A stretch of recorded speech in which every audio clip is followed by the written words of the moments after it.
Françaises, Français, mes chers compatriotes, nous sommes en train de vivre des jours difficiles.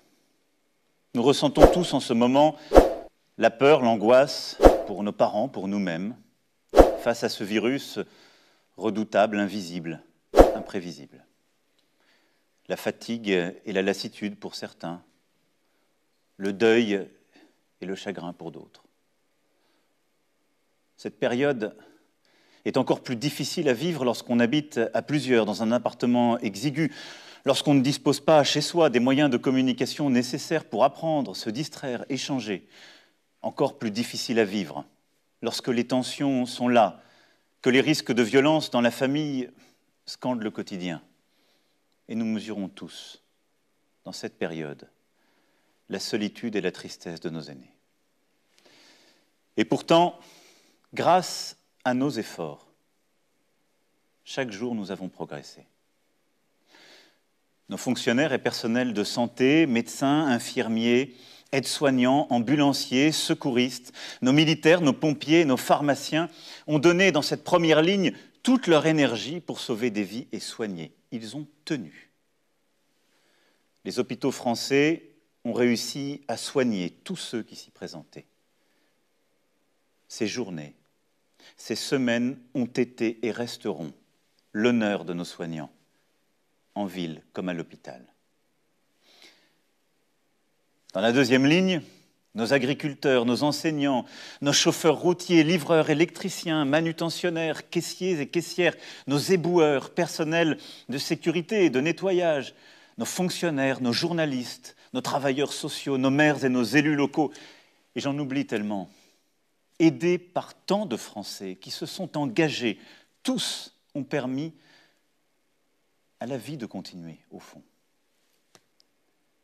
Et chacun d'entre vous, dans ce que j'ai appelé cette troisième ligne, chacun d'entre vous, par votre civisme, en respectant les règles de confinement, grâce aussi à la vigilance de nos policiers et de nos gendarmes, vous avez fait que l'épidémie commence à marquer le pas.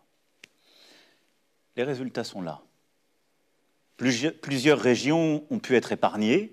Depuis quelques jours, les entrées en réanimation diminuent. L'espoir renaît. Et je veux ce soir vous remercier très chaleureusement pour ce dévouement et vous dire toute ma reconnaissance. Alors, étions-nous préparés à cette crise? À l'évidence, pas assez. Mais nous avons fait face. En France, comme partout ailleurs, nous avons donc dû parer à l'urgence, prendre des décisions difficiles à partir d'informations partielles, souvent changeantes, nous adapter sans cesse. Car ce virus était inconnu et il porte encore aujourd'hui beaucoup de mystères. Le moment, soyons honnêtes, a révélé des failles, des insuffisances. Comme tous les pays du monde, nous avons manqué de blouses, de gants, de gel hydroalcoolique. Nous n'avons pas pu distribuer autant de masques que nous l'aurions voulu pour nos soignants, pour les personnels s'occupant de nos aînés, pour les infirmières, les aides à domicile. Dès l'instant où ces problèmes ont été identifiés, nous nous sommes mobilisés. Gouvernement, collectivités locales, industriels, associations, pour produire et pour acquérir le matériel nécessaire. Mais je mesure pleinement que lorsque l'on est au front, il est difficile d'entendre qu'une pénurie mondiale empêche les livraisons. Les commandes sont désormais passées. Surtout, nos entreprises françaises et nos travailleurs ont répondu présents et une production comme en temps de guerre s'est mise en place. Nous avons réouvert des lignes pour produire, nous avons réquisitionné. D'ici 3 semaines, nous aurons, imaginez-le, multiplié par 5 la production de masques pour nos soignants en France. Et nous aurons produit 10 000 respirateurs supplémentaires de plus sur notre sol. Ces respirateurs si précieux en réanimation. Grâce à ces efforts, nous saurons faire face. Et nous allons continuer à distribuer davantage d'équipements. Mais comme vous, j'ai vu des ratés, encore trop de lenteur, de procédures inutiles, des faiblesses aussi de notre logistique. nous en tirerons toutes les conséquences, en temps voulu, quand il s'agira de nous réorganiser. Ces dernières semaines, soyons aussi justes avec notre pays, ont été marquées par de vraies réussites. Le doublement du nombre de lits en réanimation, ce qui n'avait jamais été atteint. Les coopérations inédites entre l'hôpital, les cliniques privées et la médecine de ville. Le transfert de patients vers les régions les moins touchées, mais aussi vers le Luxembourg, la Suisse, l'Allemagne et l'Autriche que je remercie. La mise en place de l'enseignement à distance, l'organisation de chaînes de solidarité dans nos communes, la réussite de tous ceux qui nous ont nourris durant ces semaines, sans rupture, avec engagement.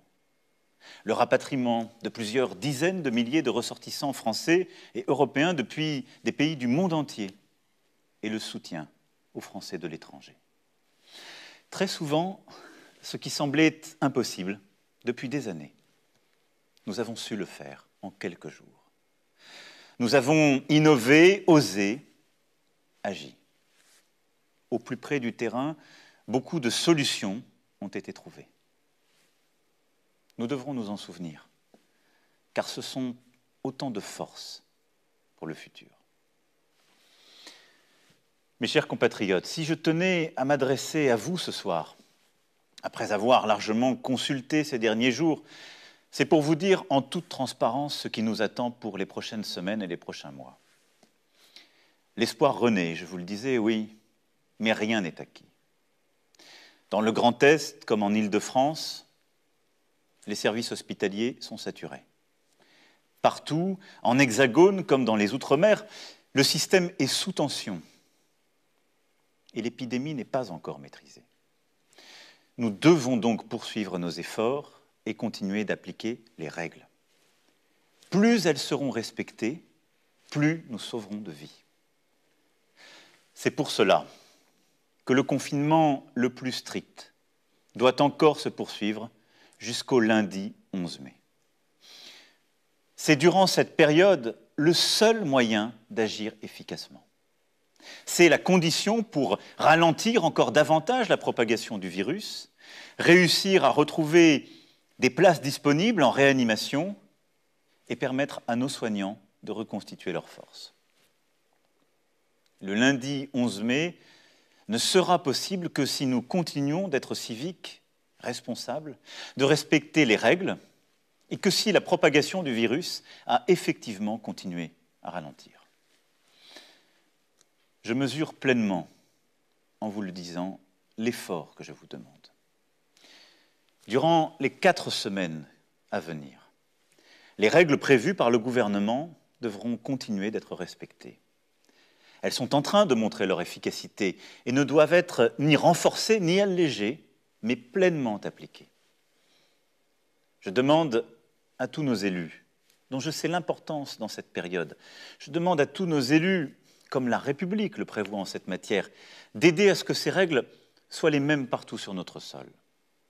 Des couvre-feux ont été décidés là où c'était utile, mais il ne faut pas rajouter des interdits dans la journée. Pour notre vie quotidienne, il faut continuer, lorsque nous sortons, à appliquer les gestes barrières, nous tenir à distance et nous laver les mains.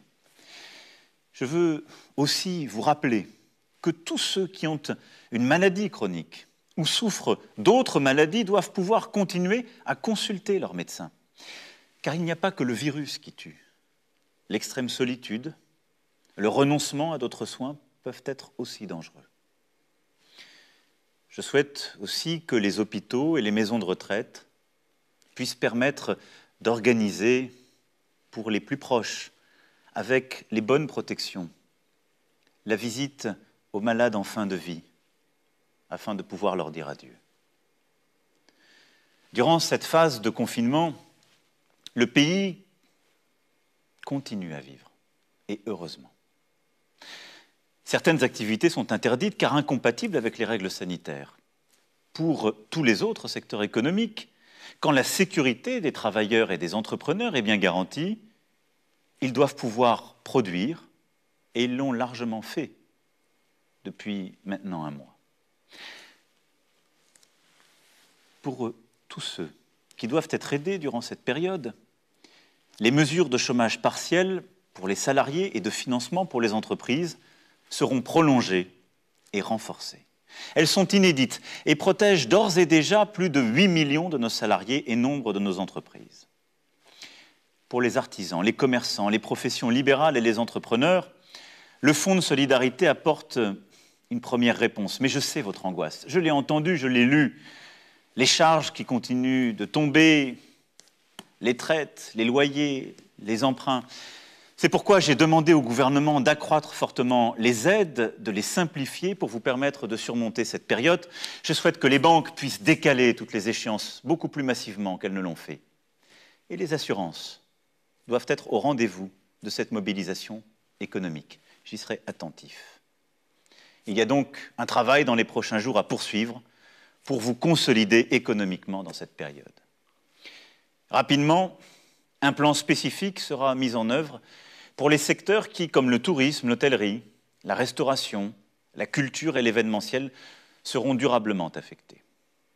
Des annulations de charges et des aides spécifiques seront mises en place.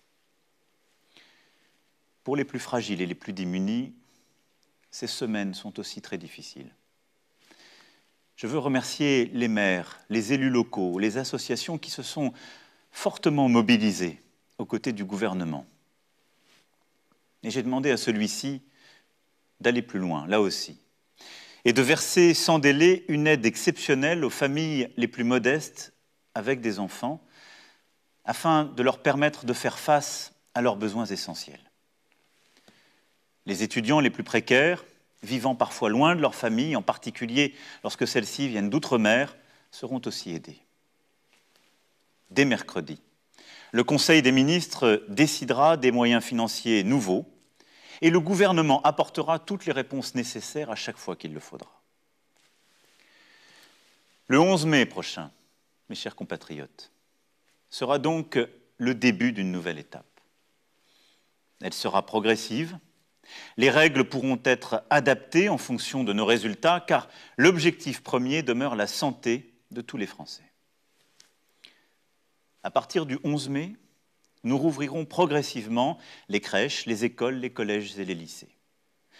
C'est pour moi une priorité, car la situation actuelle creuse des inégalités. Trop d'enfants, notamment dans les quartiers populaires, dans nos campagnes, sont privés d'école, sans avoir accès au numérique, et ne peuvent être aidés de la même manière par les parents. Dans cette période, les inégalités de logement, les inégalités entre familles sont encore plus marquées. C'est pourquoi nos enfants doivent pouvoir retrouver le chemin des classes. Le gouvernement, dans la concertation, aura à aménager des règles particulières, organiser différemment le temps et l'espace, bien protéger nos enseignants et nos enfants avec le matériel nécessaire. Pour les étudiants de l'enseignement supérieur, les cours ne reprendront pas physiquement jusqu'à l'été. Le gouvernement précisera, pour chacun, la bonne organisation qui sera nécessaire, en particulier pour les examens et les concours. Le 11 mai, il s'agira aussi de permettre au plus grand nombre de retourner travailler, redémarrer notre industrie, nos commerces et nos services.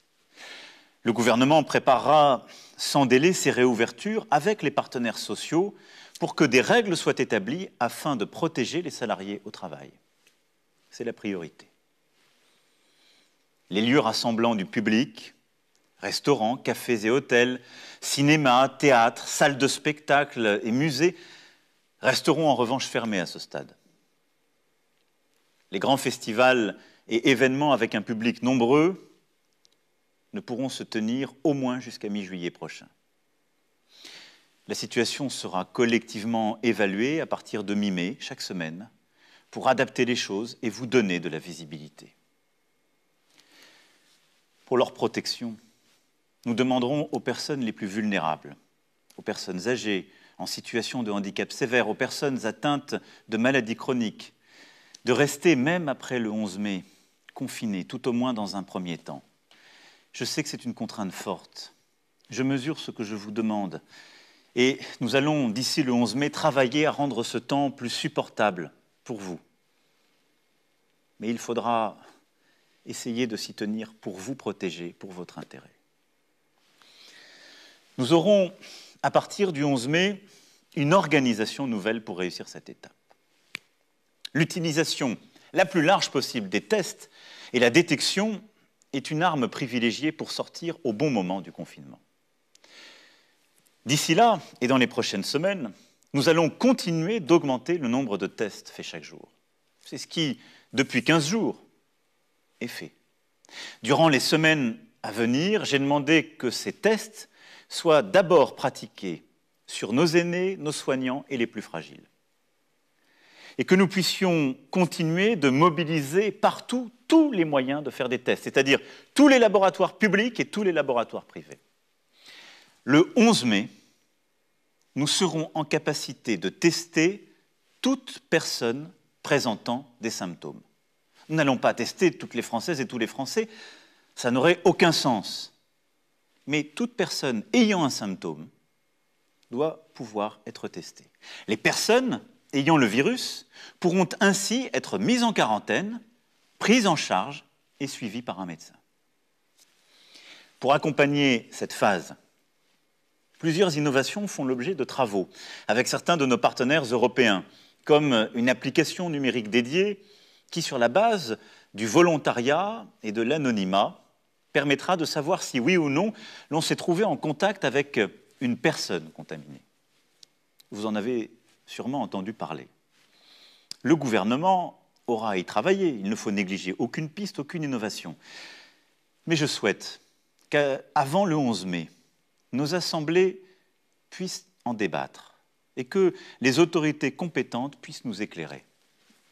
Car cette épidémie ne saurait affaiblir notre démocratie ni mordre sur quelques libertés. Jusqu'à nouvel ordre, nos frontières avec les pays non européens resteront fermées. Nous déploierons ensuite tous les moyens nécessaires à la protection de la population. En complément des gestes barrières que vous connaissez bien et qu'il vous faudra continuer à appliquer, l'État, à partir du 11 mai, en lien avec les maires, devra permettre à chaque Français de se procurer un masque grand public. Pour les professions les plus exposées et pour certaines situations comme dans les transports en commun, son usage pourra devenir systématique. Ce sera possible grâce à nos importations et grâce à la formidable mobilisation d'entrepreneurs et de salariés partout sur le territoire pour produire massivement ce type de masque. Le gouvernement présentera d'ici 15 jours, sur la base de ces principes, le plan de l'après-11 mai et les détails d'organisation de notre vie quotidienne.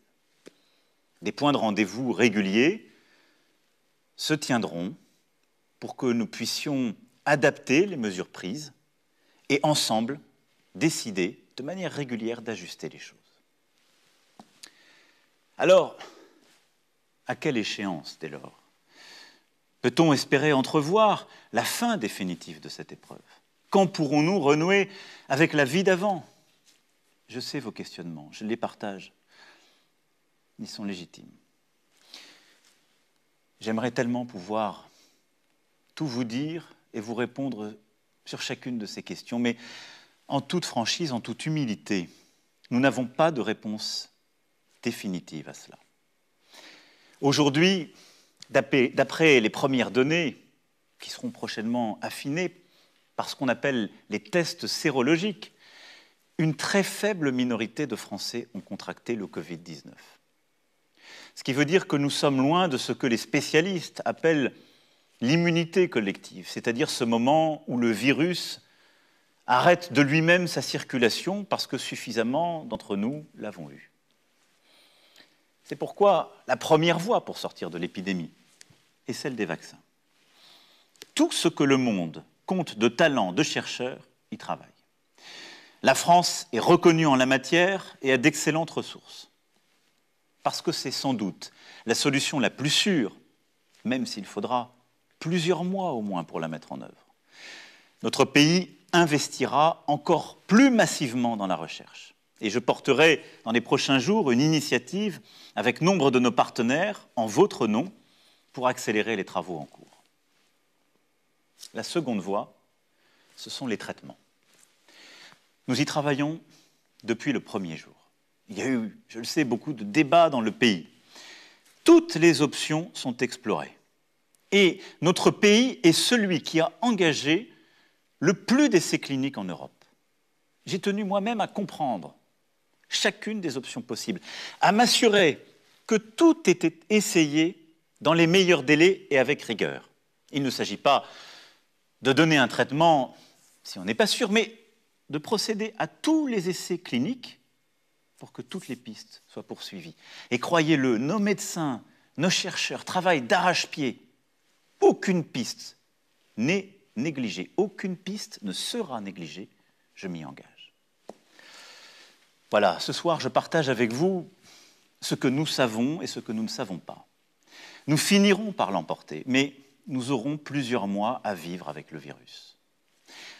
Avec humilité, il nous faut aujourd'hui décider et agir en tenant compte des incertitudes. Avec lucidité, oui, parce que regardez l'Asie. Le virus semblait avoir été vaincu et il revient dans de nombreux pays qui, à nouveau, décident de refermer leurs économies. Il nous faut donc procéder avec calme et courage. Mais ce que je sais à ce moment, mes chers compatriotes, c'est que notre nation se tient debout, solidaire, dans un but commun. On disait que nous étions un peuple indiscipliné, et voilà que nous respectons des règles, des disciplines parmi les plus rigoureuses jamais imposées à notre peuple en temps de paix. On disait que nous étions un peuple épuisé, routinier, bien loin de l'élan des fondations. Et voilà que tant d'entre vous rivalisent de dévouement, d'engagement face à l'inattendu de cette menace. Nous voilà tous solidaires, fraternels, unis. Concitoyens d'un pays qui fait face, concitoyens d'un pays qui débat, qui discute, qui continue de vivre sa vie démocratique, mais qui reste unis. Et je veux ce soir partager avec vous, au cœur de l'épreuve, cette fierté. Cette certaine idée qui a fait la France est bien là, vivante et créatrice. Et cela doit nous remplir d'espoir. C'est nous. Durant les semaines à venir, le gouvernement, le Parlement, notre administration, avec nos maires et nos élus locaux, auront à préparer la suite. Pour ce qui me concerne, je tâcherai de porter en Europe notre voix afin d'avoir plus d'unité, de solidarité. Les premières décisions ont été dans le bon sens. Et nous avons beaucoup poussé pour cela, qu'il s'agisse de la Banque centrale européenne, de la Commission européenne ou des gouvernements. Mais nous sommes à un moment de vérité qui impose plus d'ambition, plus d'audace, un moment de refondation. Nous devons aussi savoir aider nos voisins d'Afrique à lutter contre le virus plus efficacement, à les aider aussi sur le plan économique en annulant massivement leurs dettes. Oui, nous ne gagnerons jamais seuls, parce qu'aujourd'hui, à Bergame, Madrid, Bruxelles, Londres, Pékin, New York, Alger ou Dakar, nous pleurons les morts d'un même virus. Alors si notre monde sans doute se fragmentera, il est de notre responsabilité de bâtir dès aujourd'hui des solidarités et des coopérations nouvelles. Il nous reviendra aussi, dans les prochaines semaines, de préparer l'après. Il nous faudra rebâtir notre économie plus forte afin de produire et redonner plein espoir à nos salariés, nos entrepreneurs, garder notre indépendance financière. Il nous faudra rebâtir une indépendance agricole, sanitaire, industrielle et technologique française et plus d'autonomie stratégique pour notre Europe. Cela passera par un plan massif pour notre santé, notre recherche, nos aînés, entre autres. Il nous faudra nous rappeler aussi que notre pays, aujourd'hui, tient tout entier sur des femmes et des hommes que nos économies reconnaissent et rémunèrent si mal. Les distinctions sociales ne peuvent être fondés que sur l'utilité commune. Ces mots, des Français les ont écrits il y a plus de 200 ans. Nous devons aujourd'hui reprendre le flambeau et donner toute sa force à ce principe. Il nous faudra bâtir une stratégie où nous retrouverons le temps long, la possibilité de planifier la sobriété carbone, la prévention, la résilience, qui seuls peuvent permettre de faire face aux crises à venir. Ces quelques évidences s'imposent aujourd'hui à nous, mais ne suffiront pas. Et je reviendrai donc vers vous pour parler de cet après. Le moment que nous vivons est un ébranlement intime et collectif. Sachons le vivre comme tel. Il nous rappelle que nous sommes vulnérables. Nous l'avions sans doute oublié. Et ne cherchons pas tout de suite à y trouver la confirmation de ce en quoi nous avions toujours cru. Non. Sachons dans ce moment sortir des sentiers battus, des idéologies, et nous réinventer. Moi le premier. Il y a dans cette crise une chance. Nous ressouder, éprouver notre humanité, bâtir un autre projet dans la concorde.